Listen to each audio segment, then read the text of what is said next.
नमस्कार वंदे मातरम। आपण मान स्वागत आम कार्यक्रम आसंतु बुली जिबा आम रिलीफ सेंटर। आज आम अच्छु केउंझर जिले में अवस्थित बड़बिल सहर में। यही कार्यक्रम यू आरंभ कर कारण किछिटा व्यक्तिगत कारण या जे मो पापा शुभ्रांशु कुमार परिजा मातृप्रेमी माने डाकती शुभ्रांशु भाई परिजा भाई। पापा से आह्लाद बैंक एबेर इंडियन बैंक रे चाकरी आरंभ करथिले। प्रथम पोस्टिंग होता मध्य प्रदेश इंदौर रे, तापर ओडिशा को प्रथम ट्रांसफर हो आसते बड़बिल को। बड़बिल को आसिया पर एठिकार पाठचक्र सहित जोड़ी हो जाइथिले। नियमित पाठचक्र, घरोई पाठचक्र, एठी स्कूल पाठचक्र आउ विभिन्न माँ का कार्यक्रम जोड़ी हो जाइथिले। आम 1994 जिते आसिलु मोर बयस 2.5 वर्ष होता है। आउ 3 वर्ष जिते मत स्कूल जीवार कथा पड़ला, पापा इच्छा थिला जे मु माँ श्रीनंद स्कूल पढ़े, किंतु सेते बड़बिल रे माँ श्रीनंद स्कूल नथिला। सेते बड़र अपा भाई माने चेष्टा करुथिले केमती गोटे स्कूल हेले रिलीफ सेठिकी आसी परिबो। आउ एटा मु कहबिनी गर्वर कथा, एटा सौभाग्यर कथा, माँ का आशीर्वाद। आउ सेही वर्ष 1995 स्कूल आरंभ होला। आउ प्रथम स्टूडेंट हिसाब रे मो ना लिखाई थिला। तेणु एथिपे मो माँ का निकट रे अशेष कृतज्ञता जणेबी। आमे एठी रहिलु 1998 जाए, तापरे 1998 पापांगर भुवनेश्वर ट्रांसफर हैला एवं आमे भुवनेश्वर चलीगलु। किंतु बड़बिल जो कार्यक्रम आम मन रे सब बेले थिला। भाग्यर कथा जे 1969 रिलीफ आसिला बड़बिल को। पापा खबर पाई कि भुवनेश्वर बड़बिल को आसिले रिलीफ प्रतिष्ठा रे। सेतेबेलर सब अपा भाई माने बहुत सिंसियरिटीर सहित माँ का काम करथिले, बहुत समर्पण भावर सह माँ का काम करने जोगु रिलीफ 1969 आसी पारथिला। आज 2024 एठिकार रिलीफ को 25 वर्ष होची। यह अवसर रे मु एठाको आसी। बहुत सुंदर एटमॉस्फियर हेची। सकाळ 6टा पूर्वरु एठी रिलीफ सेंटर रे फुल सजा सैलाणी। 8टा बेलू एठिकार अपा माने गोटे बढ़िया ट्रेडिशन आज कले, जेहेतु 25 वर्ष कंप्लीट है, तेणु 25टी कलश एठी रिलीफ चारिपटे रखाई, झोटी पड़ी। बहुत सुंदर एटमॉस्फियर हेची। मु एठाको 26 वर्ष पर 1998 एठू जीवा पर 26 वर्ष पर आज प्रथम बड़बिल माटी पाद देइछि। आ प्रथम ये माटी पाद दे जिते रिलीफ यही जगह को देखीदे से अनुभूति वर्णना करी हवनी। पापा फिजिकली उपस्थित नहांती, किंतु मु निश्चय जानी तांको आत्मा आज बहुत खुशी थिबो जे आज 25 वर्ष एठी पालन होउछि। तेणु एमती बहुत कहानी अच्छी रिलीफ प्रतिष्ठार। सेतबेलर जो मान सब थिले कर्मी माने आज आसचंती किछि जण। आम समस्त बुझिबा केमती रिलीफ प्रतिष्ठा रे केते संघर्ष थिला, केते समर्पण थिला, ए सब आमे आज कथा हबा। तेणु आसंतु प्रथमे आमे आग रिलीफ एटा तो आपण देखि परचंती रिलीफ रो बाहर। मु एबे आपण को देखिबी गोटे क्विक व्यू रे मु देखिबी गेट रु रिलीफ जाए आ जो स्कूल अच्छी से गोटे क्विक व्यू एबे आमे देखिबा। चलंतु तेणु आसंतु जीवा बड़बिल स्कूल लो गोटे टूर करिबा। स्कूल, रिलीफ सेंटर आ प्लेग्राउंड सब देखिबा। चलंतु।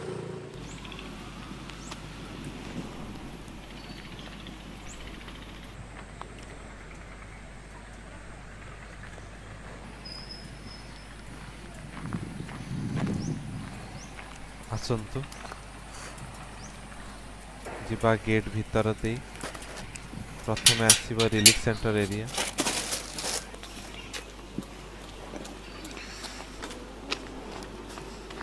केते सुंदर गछ, फूल गमला रे केते सुंदर सजाई।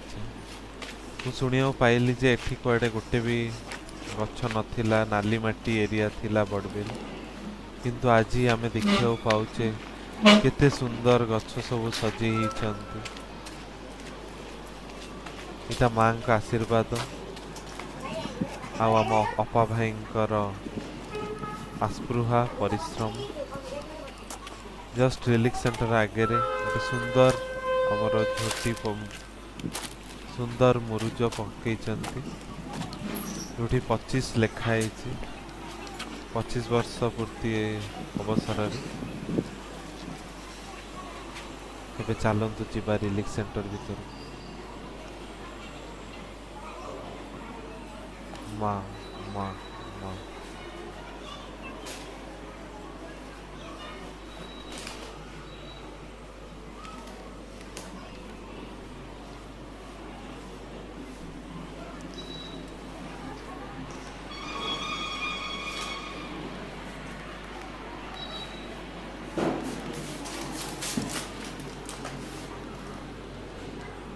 ଡିସେମ୍ବର 9ରେ ମା ଦେଇଥିବା ବାଣୀଟି ରିଲିକ୍ସରେ ଲେଖା ହେଇଛି।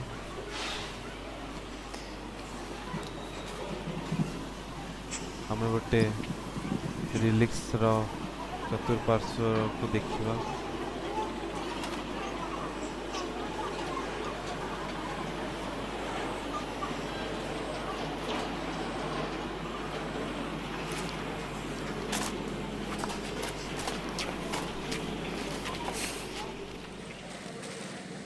ଏବେ ଆମେ ଯିବା ବଡ଼ବିଲ ଶ୍ରୀନନ୍ଦ ପୂର୍ଣ୍ଣ ଶିକ୍ଷା କେନ୍ଦ୍ରର ପ୍ରେୟାର ହଲ୍ ଆସନ ଦେଖିବା।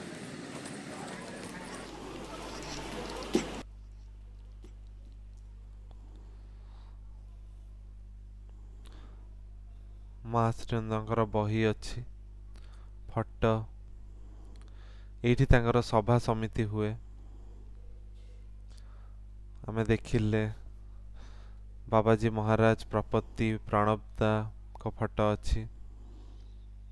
ଏଟା ମିଟିଂ ରୁମ୍ ବି କୁହାଯାଏ ୟାକୁ।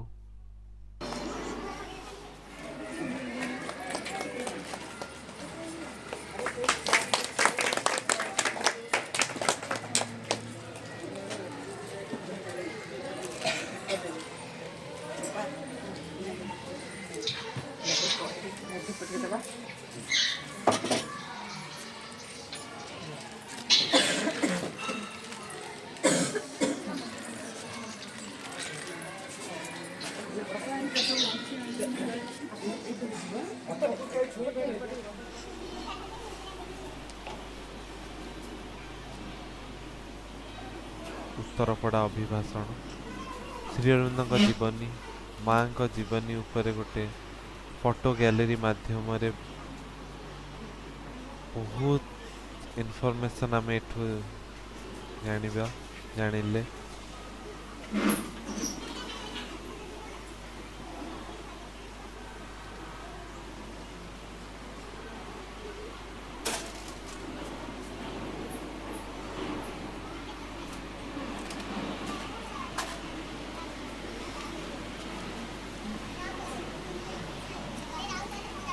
ସକାଳୁ ଉଠି ସ୍କୁଲର କର୍ମକର୍ତ୍ତାମାନେ ଲାଗିଛନ୍ତି ଏହି କାମରେ ଏବଂ ଠିକ୍ ଟାଇମ୍ରେ ଆମେ ମିଟିଂ ପରେ ଫଟୋ ଗ୍ୟାଲେରୀ ଉଦ୍ଘାଟନ ହେଲା।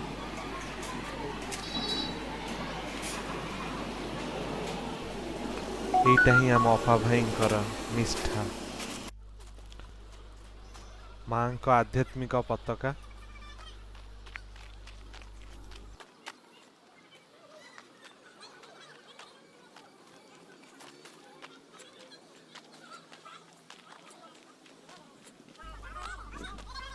ଏବେ ଆମେ ଦେଖିବା ସ୍କୁଲର କ୍ଲାସରୁମ୍।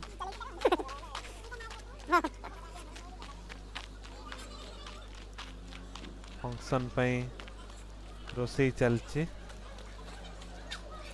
ଶ୍ରେଣୀ ଗୃହ,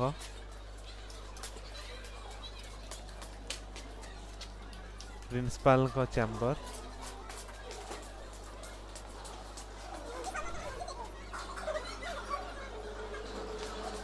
ସ୍କୁଲର ପରିସର,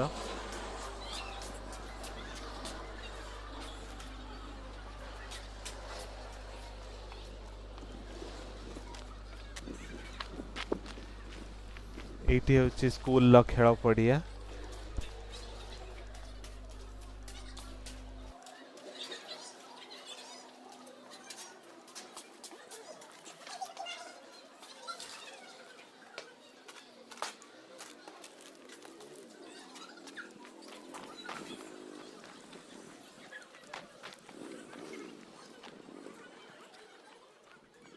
परम प्रभु श्री अरविंद दिव्यजननी श्री माँ आज पवित्र श्री अरविंद देहांश प्रतिष्ठार 25तम वार्षिक जोटा कि आम रौप्य जयंती हिसाब से पालन करुचु। परम प्रभु श्री अरविंद शीतन प्रतिष्ठा आम मान एक सौभाग्यर दिवस कारण ये दिवस रे आम परम प्रभु श्री अरविंद शक्ति प्रति निजक उन्मिलित कर रखा दरकार एवं श्री अरविंद जो तपस्या बल अति मानस महाशक्ति को पृथ्वी पृष्ठ को आनी तार द्वारा समग्र जगत दिव्य तत्व रूपायित हो मानव दिव्य मानव हो पार्थिव जीवन को आम दिव्य जीवन में रूपायित कर एवं परमंकर जो संकल्प निजक परिपूर्ण प्रकाश करेंगे ताकू साकार रूप देवाई आज आम मैंने ये परम प्रभु प्रति कृतज्ञता ज्ञापन करवा शिक्षार एक ज्वलंत निदर्शन हुई एवं परम प्रभु प्रति आमर भितर श्रद्धा भक्ति समर्पण निष्ठा आंतरिकता प्रकाश करने दरकार एवं ये श्री अरविंद देहांश आम एक शक्तिपीठ एवं आम एक प्रेरणा आम एक चेतनार उत्स तेणु आम मैंने श्री अरविंद समाजपीठ को आम के साधारण पीठ बोली बुझा नहीं सी एक शक्तिपीठ चेतनापीठ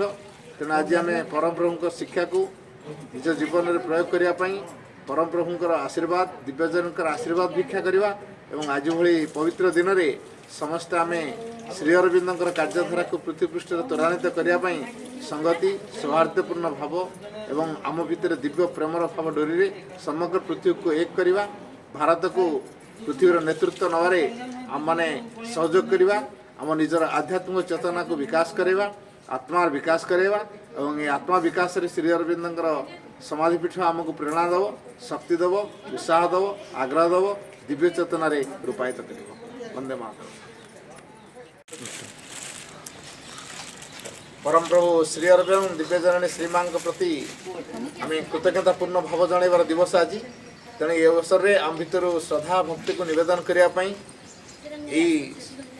रौप्य जयंती अवसर में आम 25टी कलश स्थापना करूँ जोटा कि सिंबलिक 25तम वार्षिक तेणु ये नुहे एक राइचुअल सिस्टम ये हूँ आम भीतर भक्ति एवं भावर निवेदन तेणु आम जो पूर्ण कलश द्वारा आम भीतर पूर्णता को अभिप्सा करवा आम समग्र चेतना को परिपूर्ण कर गढ़ापी परम प्रभु आशीर्वाद भिक्षा करने ये हूँ एक अभिनव प्रयास तेणु आसतु आम मैंने से प्रकार एक अभिनव प्रयास को कार्यकारी करवा।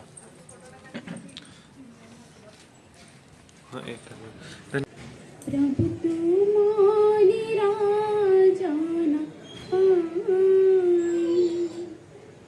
मुझे दीवानी से आछी मोमाना मंदिर आगोर धपारा मोमाना मंदिर आगोर धपारा आळाते आछी मोतोई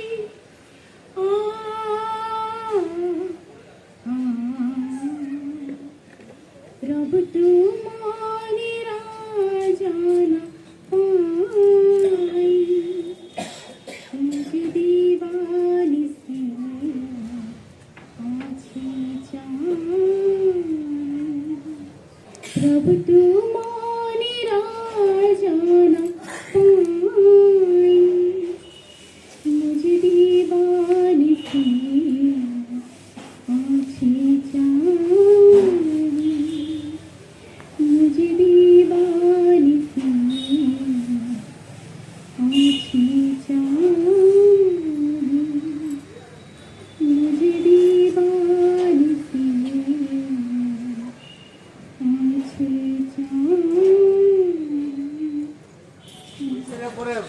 आम सहित अच्छा बड़बिल स्कूल प्रथम प्रिंसिपल राजश्री अपा अपा एवं झोटी पकाउछन्ति आ कलश रखा सैलाणी एवं आम अपाठू जाना केमती आज सकाळ अनुभूति अपा।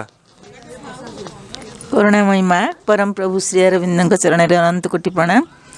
आज आमर बहुत आनंदर दिवस प्रभुंकर आगमन आज एठी होइथिला बड़बिल आमर माटकामड़े से दिन तो जो प्रकार सब घटना होइथिला ताकू कहले वर्तमान सेटा भाविले भी मन पूरा अधीर हो जाउची ବହୁତ ବହୁତ ପ୍ରତୀକ୍ଷାର ଦିବସ ଥିଲା କିନ୍ତୁ ଏମିତି ପ୍ରଭୁ ଆମର ଏଠି ଆସିଥିଲେ ସେଇଟା ଆହୁରି ଗୋଟେ ବଡ଼ ଆଶ୍ଚର୍ଯ୍ୟ କଥା ଆମେ ଜାଣିନଥିଲୁ ପଣ୍ଡିଚେରୀରୁ ହଠାତ୍ ଖବର ଆସିଲା ଯେ ଫେବୃଆରୀ ମାସରେ ପ୍ରଭୁ ଯାଉଛନ୍ତି ବୋଲି ଆଉ ସେଥିପାଇଁ ମାସେ 2 ମାସ ଭିତରେ ଆମେ ରେଡ଼ି ହେଇଥିଲୁ ପ୍ରଭୁ ଏଠି ଆସିଲେ ଆଉ ଆମେ ବି ଚାହୁଁଥିଲୁ କେମିତି ସେଇ ଏମିତି ଲୋକଙ୍କ ହାତରେ ଏଠି ଆସିକି ପହଞ୍ଚନ୍ତୁ ପ୍ରଭୁ ଯେମିତି ଜଣେ ଆଧ୍ୟାତ୍ମିକ ଭାବଧାରା ଲୋକ ହେଇଥିବେ ସତକୁ ସତ ସେଇ ଅବସ୍ଥା ହେଲା ଆଉ ବାବୁଲି ଭାଇ ମାଇଁ ସମସ୍ତେ ଆସିଥିଲେ ତାକୁ ନେଇକି ଏଠିକି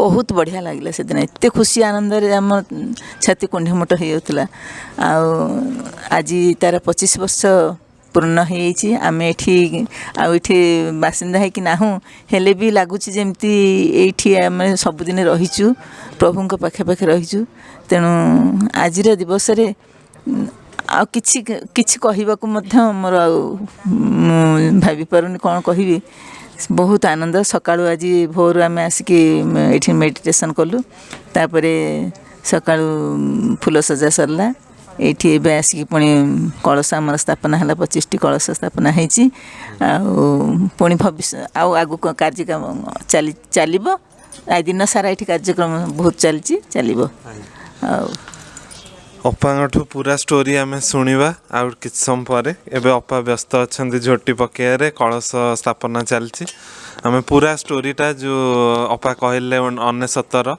କ'ଣ ବାଧା ବିଘ୍ନ ଅସୁବିଧା ସବୁ ହେଇଥିଲା ମୁଁ ବି କିଛିଟା ଏଥିରେ ପୁରା ଜାଣିନି କିନ୍ତୁ କିଛିଟା ଜାଣିଛି କିନ୍ତୁ ପୁରା ଜାଣିବା ଆମେ ଅପାଙ୍କଠୁ ଅପା ଟିକେ ଫ୍ରି ହୁଅନ୍ତୁ ତାପରେ ଆମେ କଥା ହେବା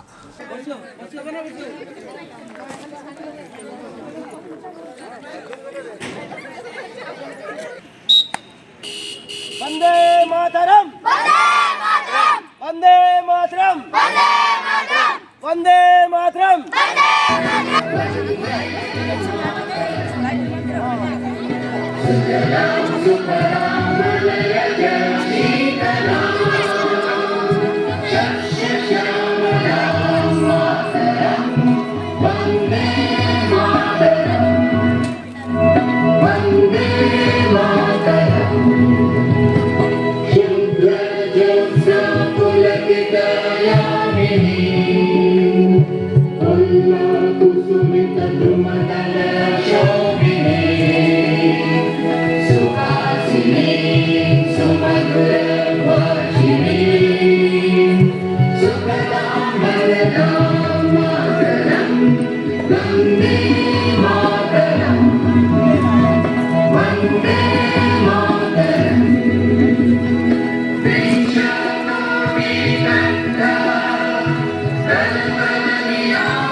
आम सहित अच्छा सुभाष भाई आम सुभाष भाई बुझा जे तांकर बड़बिल रिलिक्स सहित केबे से जड़ित भाई।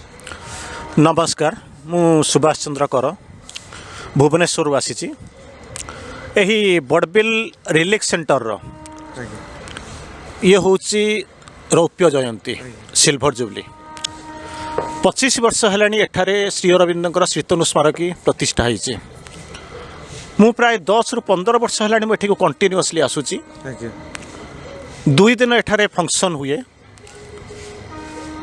फेब्रुआरी 9 आउ 10 फेब्रुआरी 9 तारिख दिन आमर स्कूल आनुआल फंक्शन हुए Shri Aurobindo integral school integral education centre Purnanga Shiksha Kendra आउ 10 तारिख दिन आस यूजुअल आम रिलिक्स सेंटर आनुआल डे फंक्शन पालन करूँ एवं यार भितर प्रभुंर प्राण प्रतिष्ठार 25 वर्ष बीती जाइए एवं आज हूँ यही शुभ मुहूर्त अंतत भगवान के प्रति कृतज्ञता जनइबार समय आसिक पहुँची कहबार उद्देश्य हूँ जोटी श्री अरविंदर श्रीतनु स्मारकी प्रतिष्ठा हुए ताहा से जगार अतिमानसर अभिव्यक्ति सीधासलख भाव में काम करे तेणु ये अतिमानस हाँपाई जो आम जोग करुचु मनीष मैंने देवता हे पृथ्वी स्वर्ग हम अतिमानसर राज्य प्रतिष्ठा हे जोटा कि अंतत आपण मान भली केते जनक पई यह प्रযোज्य जानुचंती किंतु साधारण भाव में से सब जिनस क्या बेसी जना ना जमी कहते माइंड इज मैन मनीषर मन अच्छी बोलिक मानव ना मनु ऋषि या बोलिक मानव से भाया ये हूँ सुपर माइंड इज सुपरमैन जो मैंने अति मन तादर अति मानव मैंने सृष्टि हे एक नुआ प्रकार चेतना जो मैंने एका समय अनेक जगह काम करेंगे वायुमंडल ऑक्सीजन डायरेक्ट ग्रहण करेंगे विभिन्न जगह से मैंने काम करेंगे तेजोदीप्त शरीर होने उड़िक काम करने आरंभ करेंगे एवं से बाधा विघ्न रहिबो नहीं पृथ्वीर समस्त बाधा को से भांगीदेवे एवं से नूतन प्रकार जाति सृष्टि हम एवं से पृथ्वीटा संपूर्ण बदली जा आरंभ कर जहाँ आपण मैंने कल्पना करें अर्थ ग्रोज अनएक्सपेक्टेडली डिवाइन कल्पना भी करें पृथ्वीटा रूपांतरित हो जाऊ चाहूबे सबूक बदली बदली जाऊ रूपांतर हो जाऊ रूपांतर माने मुझे आपको कहूना जे कैटरपिलरटा बटरफ्लाई होकर चलीज संबालुआटा प्रजापति होकर चलीज आम जहाँ भावुँ कि अति बेसी आम जहाँ जाचु गछ गुड़ाक पोती जाकर किसी वर्ष पर कोईला होगला कारण ये जो बड़बिल बाटी बर्तमान देखुं दुईटा जिनस केवल उड़ूची गछ गुड़ाक पत्र बर्तमान आपणकर नील देखा जाऊनी नालिया नालिया देखा जाऊँगी मांगानीज आपणकर आयरन ओर या देखिक जाऊँगी 2 सेकेंड भीतर आम नाक बंद हो जाऊँगी चोक हो जाऊँगी किंतु ताकू जदि आप भावुं अनेक दिन गछपर से गछ गुड़ाक पोती हो जाऊँगी कोईला हो जाऊँगी एवं आउ किसी वर्ष गलापर से हो जाऊँगी हीरा हो जाऊँगी किंतु आमे जो रूपांतर कथा कहूँ से एक भिन्न रूपांतर कथा माइंड ऑफ नाइट रूपांतरित होकर माइंड ऑफ लाइट हो अतिमानसर राज्य प्रतिष्ठा हम आईपाई आम जो प्रस्तुति करुचे आम जो जोग करुचु से जोगर पथ हूँ पूर्ण जोग आपाई माँ श्री अरविंद अतिमानसर पूर्ण अवतार आम पाखे आसी पहुँची एवं से मैंने आसी अतिमानसर राज्य प्रतिष्ठा करने संकल्परू तांकर इच्छा शक्ति तांकर प्रेरणारू तांकर प्रचेष्टार गाइडेंस रु अतिमानव मैंने आसबे अतिमानस राज्य प्रतिष्ठा हम आज हूँ यही जो जगार श्री अरविंदर जो रिलिक्स सेंटर हूँ से पाद को जीवाई निश्चित भाव में प्रस्तुत करने एक पर्व ए सन्देहर अवकाश ना तेणु यही एक पुण्य दिन में पावन भूमि पावन तिथि मु आपण मानक समस्त को हृदय गभीरतम प्रदेश प्रणाम करुच्ची वंदे मातरम। धन्यवाद सुभाष भाई। एबे आम सहित चंद्रमणि अपा अच्छा से रिलिक्स सेंटर सहित रिलिक्स आसिया पूर्वर जड़ित एबे तांकोठु बुझिबा जे तांकर अनुभूति 25 वर्षर अपा 25 वर्षर अनुभूति कहले ए आश्रम मूलरू मोर हजबैंड भाई जी परड़ाई से जड़ित थिले ता सहित मु 93 मसीहा ठारू ए आश्रम सहित जड़ित सेतेबेले मो बाहागर पूर्वरु परड़ा ये रोते आश्रम सहित गछ पत्र आठू जंगल थिला जंगल सफा करके रोते चंपकलाल आसी एठी रिलिक्स शुभ देइतिले शुभ देला परे रिलिक्स घर होइतिला माँ को फोटो रखिकी से रिलिक्स रे पूजा होउतिले सकाळु धूप देवा ठारू आरंभ करी संध्या बेले फूल सजाइबा सबकिछि आमे करूथुलु तापर आस्ते आस्ते आश्रम अन्य माने रहिले ଆମେ ବାହାରେ ରହିଲେ ମଧ୍ୟ ଆଶ୍ରମ ସକାଳୁ ସନ୍ଧ୍ୟାରେ ପ୍ରାୟ ସବୁ ସମୟରେ ଆଶ୍ରମ ସହିତ ଜଡ଼ିତ ଥାଉ। ଯେମିତି ଅପା କହିଲେ ଯେ ଏଇ ଜିନିଷଟା ମୁଁ ବି ଜାଣିନଥିଲି ଚମ୍ପକଲାଲ ଆସିକି ମୁଁ ସବୁବେଳେ ମମିକୁ ପଚାରେ ଯେ ରିଲିକ୍ସ ସେଣ୍ଟର ନାହିଁ କିନ୍ତୁ ଯେମିତି ଆପଣ କହିଲେ ରେଗୁଲାର ରିଲିକ୍ସ ଆରାଉଣ୍ଡରେ ଫୁଲ ସଜା ମେଡ଼ିଟେସନ୍ ସବୁ ହେଉଥିଲା। ଏଇଟା ଗୋଟେ ବଢ଼ିଆ ଜିନିଷ ଅପାଠୁ ଜାଣିବାକୁ ମିଳିଲା ଯେ ଯେହେତୁ ଚମ୍ପକଲାଲ ଦେଇଥିଲେ ଆଉ ପ୍ରତିଶ୍ରୁତି ଆଉ 1999ରେ ରିଲିକ୍ସ ସେଣ୍ଟର ଆସିଲା। ଅପା ଯେବେ ରିଲିକ୍ସ ସେଣ୍ଟର ଆସିଲା ଆପଣ ଏତେ ବର୍ଷ ଯେଉଁ ସାଧନା କରିଥିଲେ ଯେଉଁଦିନ ଆସିଲା କ'ଣ ସେଦିନ ଅନୁଭୂତି ଥିଲା? ସେଦିନ ତ ଆଖିରେ ଲୁହା ଯାଉଛି କହିଲା ବେଳକୁ ସେଦିନର ପରିସ୍ଥିତି ଏମିତି ସୁନ୍ଦର ଥିଲା ଯେ ତା କଳ୍ପନା କରିହେବନି। ସେ ପରିବେଶ ଏତେ ସୁନ୍ଦର ଥିଲା ସତେ ଯେମିତି ଲାଗୁଥିଲା ମା ଏଠି ଉପସ୍ଥିତ ରହିଛନ୍ତି। ନିଶ୍ଚୟ ମୁଁ ଅନୁଭବ କରିପାରୁଛି ଯଦିଓ ମୁଁ ସେଥିରେ ନଥିଲି କିନ୍ତୁ ଅପାଙ୍କ କଥାରେ ଅପାଙ୍କ ଆଖିରେ ଲୁହ ଆସିଯାଇଛି ଆଉ ସେଇଟାକୁ ଅନୁଭବ ନିଶ୍ଚୟ ହେଇପାରୁଛି। ଧନ୍ୟବାଦ ଅପା। ଏବେ ଆମ ସହିତ ଅଛନ୍ତି ତ୍ରିବେଣୀ ଅପା। ସେ ଜଣେ ମାଙ୍କର ଅତି ପ୍ରିୟ ଭକ୍ତ। ତେଣୁ ଏବେ ଅପାଙ୍କଠୁ ବୁଝିବା ଯେ ଅପା ଏଇ ରିଲିକ୍ସ ସେଣ୍ଟର ସହିତ କେବେଠୁ ଜଡ଼ିତ ହେଲେ? ଅପା କରୁଣାମୟୀ ମା ପରମ ପ୍ରଭୁ ଶ୍ରୀ ଅରବିନ୍ଦଙ୍କ ଚରଣ କମଳରେ ମୋର ଅନନ୍ତ କୋଟି ପ୍ରଣାମ। ମୁଁ 1991 ମସିହାରେ ଏକ ଶୁଭ ମୁହୂର୍ତ୍ତରେ ମାଆଙ୍କୁ ଜାଣିବାର ସୁଯୋଗ ପାଇଲି। ସେତେବେଳେ ଚମ୍ପୁଆରେ ସ୍କୁଲ କିମ୍ବା ଆଶ୍ରମ କିଛି ନଥିଲା। ଚମ୍ପୁଆରେ ମାଆଙ୍କ ବିଷୟରେ କେହି ଜାଣିନଥିଲେ। ସେତେବେଳେ ମୋତେ ଜଣେ ଦିଗ୍ଦର୍ଶକ ମୋତେ କହିଲେ ଯେ ଏଇଠି ତୁମେ ଗୋଟେ ମାଆଙ୍କର କାର୍ଯ୍ୟ କର। ତାପରେ ସେତେବେଳେ ମୁଁ ପାଠଚକ୍ର ସେଇଠି ଆରମ୍ଭ କଲି ଏବଂ ତା'ର 6 ମାସ ପରେ ଚମ୍ପୁଆର ଶ୍ରୀ ଅରବିନ୍ଦ ଶିକ୍ଷାନୁଷ୍ଠାନଟି ଆରମ୍ଭ ହେଲା। ତାପରେ ସେଇ ଶିକ୍ଷାନୁଷ୍ଠାନ ଆରମ୍ଭ ହେବା ପରେ ମୁଁ ଜାଣିବାକୁ ପାଇଲି ଯେ ବଡ଼ବିଲରେ ଏଇ ମାଆଙ୍କର କାମ ଚାଲିଛି। ତାପରେ ମୁଁ ଏଠି ସେତେବେଳେ ଥିଲେ ଆମର ବିକେ ଦାସ ଇଡ଼ି ଏବଂ ତାଙ୍କ ସ୍ତ୍ରୀ ମଞ୍ଜୁ ଦାସ ଆସିକି ତାଙ୍କ ସହିତ କଣ୍ଟାକ୍ଟ କଲି। ସେ ସ୍ୱତଃପ୍ରବୃତ୍ତ ଭାବରେ ବହୁତ ଆନନ୍ଦର ସହିତ ଚମ୍ପୁଆକୁ ଯିବା ପାଇଁ ରାଜି ହେଲେ। ତାପରେ ସେଠି ଗୋଟେ ମୁଁ ମାତୃ ସମ୍ମିଳନୀ ଚମ୍ପୁଆରେ କରିଥିଲି। ଆଉ ସେଠିକି ଯାଇଥିଲେ ଇଡ଼ି ଏବଂ ତାଙ୍କ ସ୍ତ୍ରୀ ମଞ୍ଜୁ ଦାସ। ଆଉ ତାପରେ ମୁଁ ବି ସେଇଦିନଠୁ ଏଇ ଯେଉଁ ବଡ଼ବିଲ ଆଶ୍ରମ ସହିତ ଜଡ଼ିତ ହୋଇଥିଲି। 1991 ମସିହାରେ ଆମର ଚମ୍ପୁଆର ସ୍କୁଲଟି ଆରମ୍ଭ ହୋଇଥିଲା ଏବଂ 1999 ମସିହାରେ ଯେତେବେଳେ ବଡ଼ବିଲକୁ ରିଲିକ୍ସ ଆସିବାର ମୁଁ ସୂଚନା ପାଇଲି ସେତେବେଳେ ନିଜେ ମୁଁ ବାବୁଲି ଭାଇଙ୍କୁ ରିକ୍ୱେଷ୍ଟ କଲି ଯେ ଭାଇ ଯଦି ପ୍ରଭୁ ଆସୁଛନ୍ତି ବଡ଼ବିଲକୁ ତାହେଲେ ଚମ୍ପୁଆ ଦେଇକିରି ନିଶ୍ଚିତ ଭାବରେ ଆସିବେ। ବାବୁଲି ଭାଇ ବହୁତ ଆନନ୍ଦ ସହିତ ମୋର ଇଚ୍ଛାକୁ ସ୍ୱୀକାର କରିନେଲେ ଏବଂ ଚମ୍ପୁଆ ଦେଇକିରି ପ୍ରଭୁ ଆସିଥିଲେ। ରିଲିକ୍ସ ଯେଉଁ ବଡ଼ବିଲକୁ ଯେଉଁ ରିଲିକ୍ସ ଆସିଲେ ସେ ରିମୁଳିରୁ ଚମ୍ପୁଆ ବାଟ ଦେଇକିରି ବଡ଼ବିଲକୁ ଆସିଲା ଏବଂ ଆମକୁ ସେତେବେଳେ ଏଇ ରିଲିକ୍ସ ଯେତେବେଳେ ସ୍ଥାପନା ହେଲେ ବଡ଼ବିଲରେ ସେଇଦିନ ଆମ ଚମ୍ପୁଆର ସବୁ ଲୋକ ପ୍ରାୟ 28 ଜଣ ମେମ୍ବରକୁ ମୁଁ ଚମ୍ପୁଆରୁ ନେଇକି ଆସିଥିଲି। ଆମକୁ ଏଠାରେ ୱାସିଂ ଡିପାର୍ଟମେଣ୍ଟରେ ଦିଆହେଇଥିଲା। ବହୁତ ଲୋକ ଭିଡ଼ ହେଇଥିଲେ, ବହୁତ ଖାଇବା ପିଇବା ହେଇଥିଲା। 2 ଦିନ ଧରିକି କାର୍ଯ୍ୟକ୍ରମ ହେଲା। କେମିତି ଭିଡ଼ ହେଇଥିଲା? ଚମ୍ପୁଆରେ ଭୀଷଣ ଭିଡ଼ ହେଇଥିଲା। ଚମ୍ପୁଆ ନ୍ୟୁ ବସ୍ ଷ୍ଟାଣ୍ଡରୁ ଚମ୍ପୁଆ ଆମର ତହସିଲ ଅଫିସ୍ ପର୍ଯ୍ୟନ୍ତ ଏତେ ଭିଡ଼ ହେଇଥିଲା। ମା ଯେତେବେଳେ ପ୍ରଭୁ ଆସିଲେ କଳ୍ପନା କରିହେବ ନାହିଁ। ସେତେବେଳେ ବାବୁଲି ଭାଇ ଦେଖିଲେ, କହିଲେ ତ୍ରିବେଣୀ ଏ ଲୋକ ସବୁ କେଉଁଠି ଥିଲେ? ପ୍ରଭୁଙ୍କୁ ତ ଏମାନେ କେହି ଜାଣିନାହାନ୍ତି କେମିତି ଆସିଲେ। ସେତେବେଳେ ସେ ପ୍ରଭୁ ଆସିବେ ବୋଲି ଚମ୍ପୁଆରେ 2 ଲାଇନ୍ କରି ସବୁ ଲୋକ ପୁରା ବଜାର ସାରା ଲୋକ ଛିଡ଼ା ହେଇଥାନ୍ତି ଆଉ ପ୍ରଭୁ ଆସୁଥାନ୍ତି। ଆଉ ତାପରେ ପ୍ରଭୁ ଆସି ସାରିଲା ପରେ ଆମେ ଗୋଟେ ଗାଡ଼ି କରିକି ଫଟାଙ୍ଗିନା ଗାଡ଼ିରେ ବସିଲୁ ଏବଂ ସାଙ୍ଗେ ସାଙ୍ଗେ ପ୍ରଭୁଙ୍କ ପଛେ ହିଁ ଆମେ ଆସିକିରି ପହଞ୍ଚିଲୁ। ଏଠି ପ୍ରଭୁଙ୍କୁ ଗାର୍ଡ଼ ଅଫ୍ ଅନର୍ ଦିଆହେଲା। ଆମେ ସେ ସବୁର ତାମାନେ ପ୍ରତ୍ୟକ୍ଷଦର୍ଶୀ। ଆଉ ତେଣୁକରି ପ୍ରଭୁ ଯେଉଁଦିନ ଆସିଲେ ଆମେ ଏଠି ସେଇ ଦିନଠୁ ଆମେ ପ୍ରଭୁଙ୍କ ସହିତ ଜଡ଼ିତ ହେଇକି ରହିଛୁ। ପ୍ରଭୁଙ୍କୁ ସେଇ ଦିନଠୁ ଆମେ ଏଇଠି ଆପଣେଇ ନେଇଛୁ ଯେ ବଡ଼ବିଲରେ ପ୍ରଭୁ ଅଛନ୍ତି। ଆଉ ସେଇ ଦିନଠୁ ଆମର ଗୋଟେ ଆନନ୍ଦ ଉଲ୍ଲାସ। ତାପରେ 25 ବର୍ଷ ଆଜି ପୁରୁଛି ଆଉ ସେଦିନ ଯେଉଁ 1999 ଆଜି କ'ଣ କହିବେ? ମାନେ 1999 ମସିହାରେ ଯେତେବେଳେ ପ୍ରଭୁ ଆସିଲେ ସେଠି ତ ବହୁତ ଉତ୍ସାହ, ବହୁତ ଉତ୍କଣ୍ଠା ଥିଲା। ସେତେବେଳେ ଅପା ମାନେ ତ ବହୁତ ବଢ଼ିଆ କାମ କରୁଥିଲେ। ସେତେବେଳେ ଥିଲେ କଳିଙ୍ଗର ଇଡି ନିଜେ ପ୍ରତ୍ୟକ୍ଷ ତାଙ୍କ ତତ୍ତ୍ୱାବଧାନରେ ଥିଲା।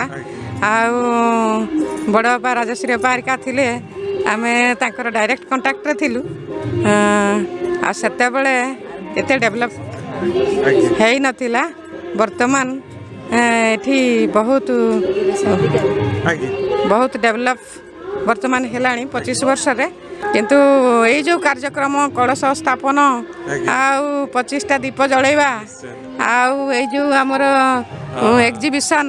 ଏକ୍ଜିବିସନ୍ କରିବା ଆଉ ଏଇ ନଗର ପରିକ୍ରମା କରିବା, ଏଇ ଜିନିଷ ଗୁଡ଼ାକ ଗୋଟେ ସ୍ମୃତି, ଗୋଟେ 25 ବର୍ଷର ଗୋଟେ ସ୍ମୃତି ଆମେ କେମିତି ଚାରଣ କରିପାରିବା, ସେଇ ଜିନିଷଟି ପାଇଁ ମୁଁ ଏଇସବୁ ଜିନିଷକୁ ଦେଇଥିଲି, ଉପସ୍ଥାପନ କରିଥିଲି ଆମ ଘରେ।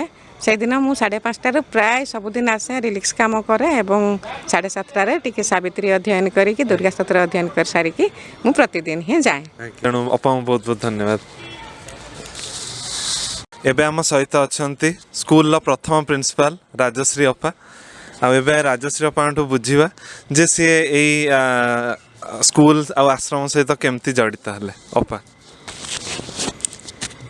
କରୁଣାମୟୀ ମା ପରମ ପ୍ରଭୁ ଶ୍ରୀ ଅରବିନ୍ଦଙ୍କ ଚରଣରେ ଅନନ୍ତ କୋଟି ପ୍ରଣାମ। ମୁଁ ତ ପ୍ରଥମେ ଝିଅ ଦିନ ଆମ ଗାଁରେ ସ୍କୁଲରେ ଥିଲି, ସେଠି ସ୍କୁଲ କରିଥିଲୁ। ତାପରେ ବାହାଘର ପରେ ଯେତେବେଳେ ଏଠି କଳିଙ୍ଗ ଆସିଲି, କଳିଙ୍ଗରେ ମାଆଙ୍କ କାର୍ଯ୍ୟରେ ଯୋଗ ଦେଲି। ଅନାଦି ଭାଇ ଦେଖିଲେ ମୋତେ, ଅନାଦି ଭାଇ କହିଲେ କିରେ ରାଜଶ୍ରୀ ତୁ ଏଠି ଆସିଛୁ, ଗୋଟେ ସ୍କୁଲ କରୁନୁ। ମୁଁ କହିଲି ଏତେ ଶୀଘ୍ର କରିପାରିବିନି, ସେତେବେଳକୁ ସୋନି ଜନ୍ମ ହୋଇଥାଏ। ତେଣୁ ମୁଁ କହିଲି ପିଲାଙ୍କ କାମ ନ ସରିଲା ପର୍ଯ୍ୟନ୍ତ ସ୍କୁଲ କାମର ପ୍ରଶ୍ନ ଉଠୁନି। ତାପରେ ଆସ୍ତେ ଆସ୍ତେ ପାଠଚକ୍ରରେ ତ ମୁଁ ସାମିଲ ହେଇଥିଲି। ସେଠୁ ପାଠଚକ୍ର 68 ମସିହାର ପାଠଚକ୍ର। ହଁ, ତା ପୂର୍ବରୁ ହଁ ଜଏନ୍ କରିଥିଲି। ସେଠି ଆମର ଅମଲା ପାତ୍ର ଆଉ ଭୁବନେଶ୍ୱର ପାତ୍ର ଦୁଇ ଜଣ ଯାକ, ମଉସା ମାଉସୀ 2 ଜଣ ଯାକ ଲାଗିଥାନ୍ତି ଆମର ରିଲିକ୍ସ ଆଣିବା ପାଇଁ ଏଠିକି।